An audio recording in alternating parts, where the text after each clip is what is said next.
Bueno, y comenzamos con este título, La caída del dictador Nicolás Maduro. ¿Qué ha pasado hasta el momento cuando llevamos prácticamente todo el mes de enero en un complicado, tedioso proceso de la vuelta a la libertad en Venezuela? Sobre todo con la mirada puesta en las distintas liberaciones de presos políticos, un proceso que ha sido muy tedioso, muy doloroso para los familiares que tienen años incluso esperando noticias de sus seres queridos. En toda esta situación, ¿qué dice el presidente de Estados Unidos? Pues celebra que haya un aceleramiento en este proceso de liberación de presos políticos. Me complace informar que Venezuela está liberando a sus presos políticos a un ritmo acelerado y que este ritmo aumentará en los próximos tiempos. Agradezco a los líderes venezolanos por aceptar este poderoso gesto humanitario. Así lo dice el presidente Donald Trump, ¿no? Él celebra justamente que se estén liberando presos políticos a un ritmo acelerado. ¿Qué piensan los familiares de los presos políticos? ¿Será que también piensan que esto está ocurriendo de manera veloz? ¿Sienten que esté aumentando el ritmo? Bueno, la verdad es que la información la recibimos muy a cuentagotas, información muy escasa, que por cierto va difundiendo la ONG Foro Penal. Nosotros lo tenemos conectado al presidente de Foro Penal, Alfredo Romero, mejor dicho, y pues un gusto poder conversar contigo, Alfredo. Mucho que hablar, muchísimo trabajo y además toda esta preocupación e incertidumbre que viven los familiares y ustedes también desde Foro Penal. Buen día, ¿cómo estás? Buen día, mucho gusto. A la orden. Bueno, para hablar de lo que ha sido este proceso para ustedes, ¿no? ¿Cómo reciben esta declaración del presidente Trump, Alfredo, diciendo que es un proceso acelerado? Bueno, nosotros le damos la bienvenida pues a todas las excarcelaciones que se están produciendo. Lo cierto es que del domingo y ayer y hoy se están produciendo, sí, ya un tipo de excarcelaciones más acelerado. Veníamos en un estancamiento hasta el domingo pasado. Solo teníamos registradas 151 personas excarceladas desde el 8 de enero, que fue el día en que se hizo el anuncio que iban a excarcelar un número significativo de personas. Ujú. Y solo entre domingo y lunes hemos registrado más de 115 concretamente excarcelaciones que esperemos se vayan sumando más. Entre los dos Ciertamente, días. eh, en los días domingo y lunes y todavía estamos aplicando otros casos. Quiere decir que en estos 2 días proporcionalmente sí podemos decir que se ha acelerado en Ok. comparación obviamente con la lentitud Ujú. que existía en más de 2 semanas entre el 8 de enero y y el domingo.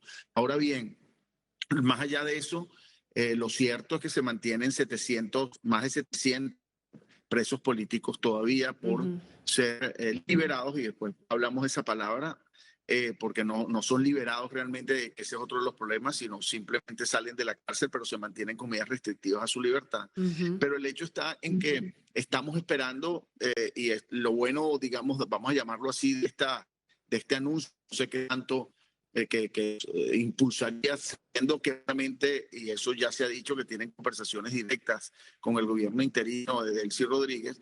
Lo que esperamos es que ciertamente esta aspiración se mantenga y que se liberen a todos los presos políticos que están todavía encarcelados. Y debo decirlo, hay casos, por decir, algunos de ellos todavía de dirigentes, vamos a llamarlos políticos muy cercanos a María Corina Machado, como Juan Carlos Juanipa, que está todavía preso, Perkins Rocha, o abierta la zona defensor de derechos humanos todavía preso, o Eduardo Torres, otro abogado defensor de derechos humanos todavía preso, y así mujeres y hombres que se mantienen privados de libertad, que esperemos pues que esto, vamos a llamarlo, que ciertamente haya una verdadera aceleración y no simples gestos, ¿no? Que en Eh, definitiva no se trata de gestos humanitarios como tal, sino se trata de justicia pues, que merecen estas personas privadas de libertad. Sí, Alfredo, nosotros sabemos que para ustedes ha sido muy complicado este proceso de poder contabilizar quiénes salen, cuántos han salido, cuántos se comunican con sus respectivos familiares, cómo han llevado a cabo estos días ustedes esa situación de poderlos contabilizar? ¿Hablan directamente con sus familiares? ¿Llevan el propio registro? Porque es que el régimen no comparte las listas oficiales de quienes han sido excarcelados. Sí, es bueno el punto, ya que por hombre, hemos recibido ataques el día de ayer uno y así constantemente de que nosotros no, como que nuestras listas no son creíbles o digámoslo verdaderas por parte del gobierno. Sin embargo, el punto, como lo hemos dicho, es que nosotros no somos los que escarcelamos, menos aún los que encarcelamos. No tenemos las llaves de las cárceles.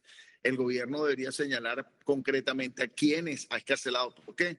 Porque se habla del lado nuestro, estamos hablando de 271 hasta ahora verificados que han escarcelado desde el 8 de enero. El gobierno habla incluso de más de 600 y suma del año pasado, etcétera. Hace lamentablemente, confunde con las cifras y pareciera que las aumenta. El hecho es que, ¿quién es la pregunta? Bueno, aquí estamos hablando de presos políticos que obviamente el gobierno, obviamente no, pero que el gobierno ni siquiera reconoce, sino Claro. ellos dicen que escarcelan personas sin decir concretamente quiénes son. Bueno, a nosotros lo que nos interesa es que sean concretamente los presos políticos que están arbitrariamente allí encarcelados y que están definidos y lo hemos verificado en listas específicas que incluso hemos hecho llegar al gobierno venezolano. Lo que quiere decir que obviamente pues, están incluyendo o se pareciera pues que hay personas que escarcelan que no están dentro de este grupo de presos políticos. Y repito, tan es así que quedan personas que son evidentemente incluso emblemáticos, conocidos presos políticos como los que les comentaba, Javier Tarazona o Juan Carlos Guanipa,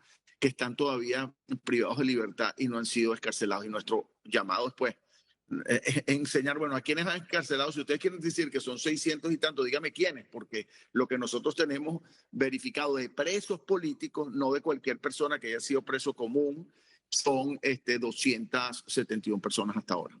Sí, nos hablabas del equipo directo de María Corina. Alfredo, ¿tú consideras que hay presos de mayor importancia, de mayor relevancia, que son fichas clave para el régimen en este proceso de negociación? Hablamos también, por ejemplo, de Nahuel Gallo, de los argentinos, que sabemos hay, digamos, tanto misterio con ellos, información prácticamente nula. En ese sentido, ¿tienen sus fichas más fuertes?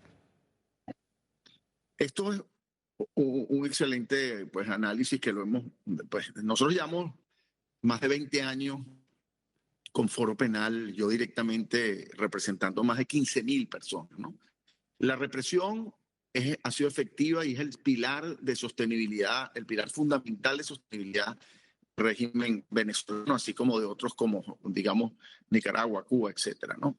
Ahora bien, hay sí los presos políticos son fichas de negociación de diferente tipo y lamentablemente son valores que incluso aumentan de precio, vamos a Ujú. llamarlo de beneficio, que va, incluso depende del tiempo de la persona que así representa, llámese a un grupo político, por ejemplo, a un colectivo como los defensores de derechos humanos, como es el caso de Javier Tarazona, además. ¿No? Pero sí, lamentablemente, personas que valoran el sentido de valor político, es decir, los presos políticos son como un botín, así lo hemos dicho, monedas de cambio que se utilizan para obtener beneficios. El caso de Nahuel Gallo, Nahuel Agustín Gallo, por cierto, que conocemos del primer día en conversaciones con la familia, etcétera, incluso con su hijo pequeño de nombre Héctor, que lo hemos visto constantemente y esperando a su padre, etcétera. No le han permitido acceso a la familia, no se conoce su estado de salud al día de hoy, solo sabemos por información indirecta de los que han salido incluso recientemente de él. Obviamente, por el reclamo que ha hecho el gobierno argentino, pareciera ser una ficha de un valor que no sabemos qué beneficios tiene y a veces no se sabe, ni siquiera, porque es un punto importante eso que dices, porque la gente a veces te pregunta, bueno, pero ¿qué beneficio tiene, por decirte, un alemán que fue liberado recientemente de nombre Pascal, o qué beneficio tiene un holandés que estuvo liberado, una holandesa de nombre Angelique que estuvo liberada, que era simplemente era parte de un barco, el N-35, que estaba haciendo submarinismo, pues, por el Caribe y así lo detuvieron simplemente porque eran todos extranjeros. Muchas veces el beneficio es esperar a ver qué obtienen en un futuro. Así lo hemos dicho. Y se ha visto que hay casos muy concretos de intercambio, por ejemplo, con los Estados Unidos. Ha habido intercambio incluso con otros presos, detienen a unos americanos y los intercambian por otros presos que tienen allá, pero otras veces son beneficios políticos de alivio, por ejemplo, de sanciones, etcétera, etcétera. El problema aquí, el problema aquí es que ciertamente son utilizados como monedas de cambio, pero el problema es quién las intercambia. Entonces, si hay quien intercambie esas monedas de cambio, es decir, si hay quien que otorgue un beneficio para obtener esa moneda, pues en quien entregue algo para intercambiarlo por esa moneda, bueno, le hace también el juego a esa puerta giratoria, porque en definitiva, si yo sé como régimen que utilizo a estas personas como mecanismo de cambio, repito, para obtener beneficios políticos, y los obtengo, pues obviamente voy a encarcelar nuevas personas para obtener nuevos beneficios. Y eso es lo que pasa con los extranjeros. Claro. Encarcelan personas porque ya han sabido que en algún momento la pueden utilizar, incluso a veces solo para que un gobierno legitime públicamente al régimen venezolano. Alfredo, y sobre los extranjeros, ¿se han registrado nuevos arrestos en este año? Porque quería preguntarte especialmente del movimiento en enero, ¿no? ¿Ha mermado a raíz de la captura de Maduro? ¿Siguen con el objetivo? Porque escuchábamos detenciones de periodistas que luego eran liberados, pero digamos, como la información es tan difícil para acceder, ¿cómo han manejado el tema de los extranjeros y de los arrestos en este enero? Bueno, ciertamente después de esta situación del 3 de enero no se ha activado lo que llamamos nosotros el sistema represivo, la maquinaria represiva. A pesar de que el monstruo está ahí, no se ha desmantelado ese sistema represivo, todavía presos políticos, o sea, todavía hay ese sistema de custodia y represión. No se han encarcelado nuevas personas. Esto, digamos, es positivo en el sentido de que no ha Claro. habido esa puerta giratoria inmediata, ¿no? Por eso Sí. seguimos apostando y seguimos abiertos incluso a que este proceso continúe, no solo en la liberación total de presos políticos, como decía, sino también en que el sistema represivo se desmantele y que nos sirva pues para que encarcelen no solo extranjeros, sino cualquier persona que piense distinto o de una manera se exprese Claro.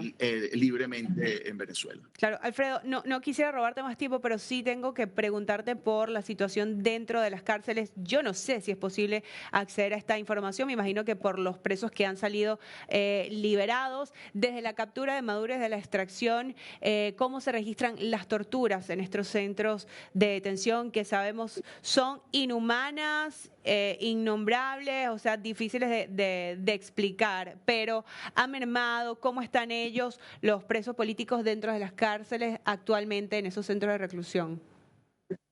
Bueno, el solo mantenerlos sin acceso a visitas, sin posibilidad de llamadas, sin acceso a abogados, porque desde el año pasado se ha prohibido por completo la defensa privada. Yo he entrado, digamos, yo conozco todos los centros de reclusión por dentro, pero obviamente no cuando no estamos, no en las celdas específicamente, sino en lugares de visita, pero ya eso ni siquiera eso lo tenemos al día de hoy. Pero se ha sabido, la situación es igual. Es decir, se están produciendo excarcelaciones, sin embargo la situación dentro del Rodeo 1, que es uno de los centros más terribles, yo oía hoy, por ejemplo, a una persona que apoyamos a la familia, digo las familias porque no nos daban acto a eso, el caso de Marcos Madrid, un peruano recientemente excarcelado, y oía el testimonio del que lo entrevistaron, y bueno, la situación obviamente es más o menos la misma que hemos oído de muchos testimonios, que todavía se mantiene ahí, pero el solo aislar a las personas allí ya de por sí es tortura. El solo no Claro. permitir la incertidumbre de no saber en qué situación están, ni siquiera de saber cuál es el proceso judicial que tienen, así como este laberinto kafkiano, ¿no? Tomado de Kafka, del proceso, que la persona no sabe pues ni siquiera en qué situación está, es ya de por sí una tortura. Pero además, Claro. lo que dicen de las torturas físicas, etcétera, mentales que ocurren ahí son realmente terribles, pero repito, cada caso tiene un cuento particular realmente macabro, ¿no? Sí, totalmente, Alfredo. Creo que la palabra macabro, bueno, como te decía al inicio, no es difícil calcularlo con palabras, incluso definirlo, y lamentable. Nosotros te agradecemos muchísimo por tu tiempo, por tu relato, compartir con toda la audiencia de América Latina lo que está pasando ahí en Venezuela y bueno, también pues un agradecimiento por la labor que hacen desde el Foro Penal, ¿no? Porque pues comparten información, apoyan a las familias, están ahí a pie de lucha y es realmente valioso todo lo que hacen, Alfredo. Muchas gracias y siempre a la orden. Gracias.